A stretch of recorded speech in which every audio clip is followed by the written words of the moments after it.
Have you ever set a goal for yourself, only to realize a few weeks later that you're struggling to stay motivated?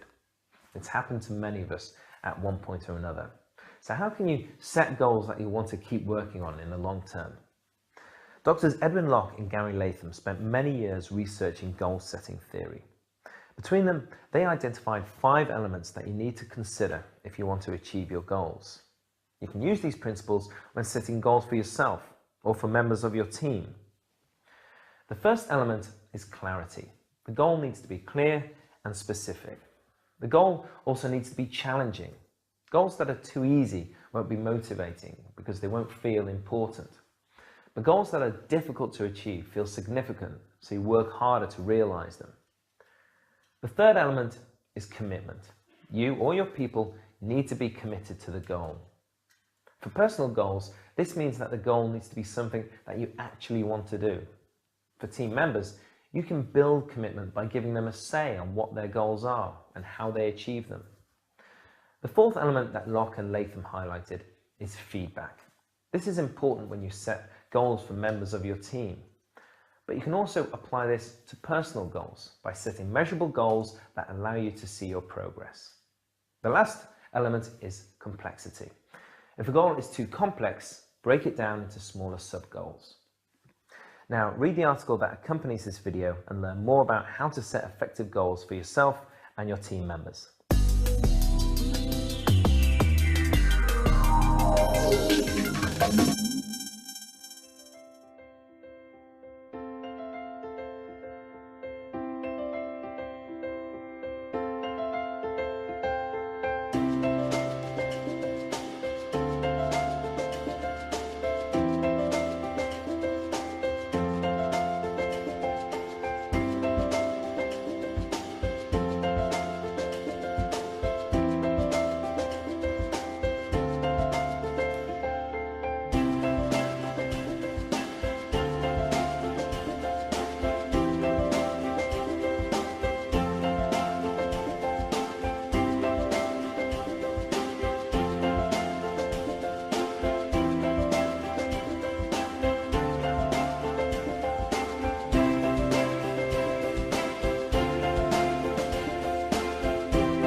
Hi, I'm Edward Musio, CEO of Group Harmonics, and I'm going to tell you how to set SMART goals for the people you work with. There's a game we can play called Bring Me a Rock. Here's how it goes. I say to you, bring me a rock. You come back with a rock. I say to you, no, I wanted a smaller rock. You come back with a smaller rock. I say to you, no, I wanted a different color rock. You come back with a different color rock. Now we can go on like this forever, and Bring Me a Rock starts out funny and quickly becomes frustrating. When you're talking about asking somebody to do something at work, playing Bring Me a Rock is not just frustrating, it's demoralizing and it wastes time and resources. The way to avoid that is by an old trick called setting SMART goals. S-M-A-R-T. SMART goals means when you ask someone to do something, your request follows 5 criteria. First, what you want to ask for should be specific. I need to hone my request to you down to a fine point of what I want.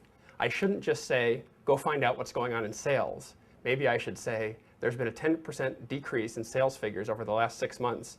Find me some root causes, please. It's a more specific, more narrow request. Second, what I ask you for should be measurable. That means there's a clear measuring stick, a criteria that we can use to determine what success looks like and when you got there. Do I want you to find me 3 root causes for the sales decline? Do I want you to publish a report in some forum? Do I want you to implement something and get the sales figures back up by a few percent?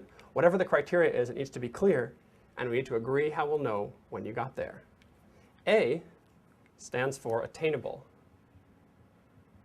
Now, I can ask you to climb Mount Everest this weekend.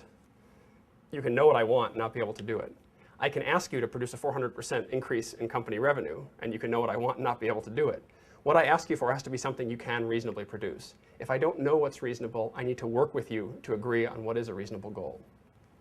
My request should also be relevant. And this means that it ties into and answers the question of, how does this relate to the other work you're doing?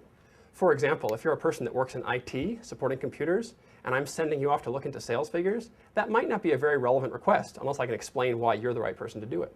On the other hand, if you work in sales, it's much better. Somehow I should be able to answer the question, how does this relate to your work and the work of your organization or group?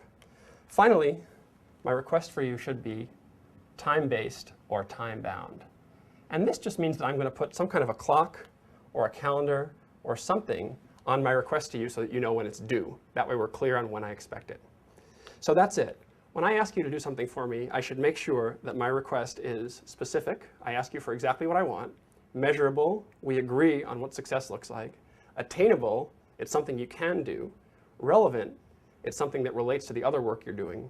And time-based, you know when it's due. The next time you're going to ask someone to do something for you at work, whether you're setting a major goal or just asking someone for a favor, take a few minutes and figure out the SMART criteria for your request in advance. Those few minutes you take could save you and the person you're working with a lot of time, energy, and frustration.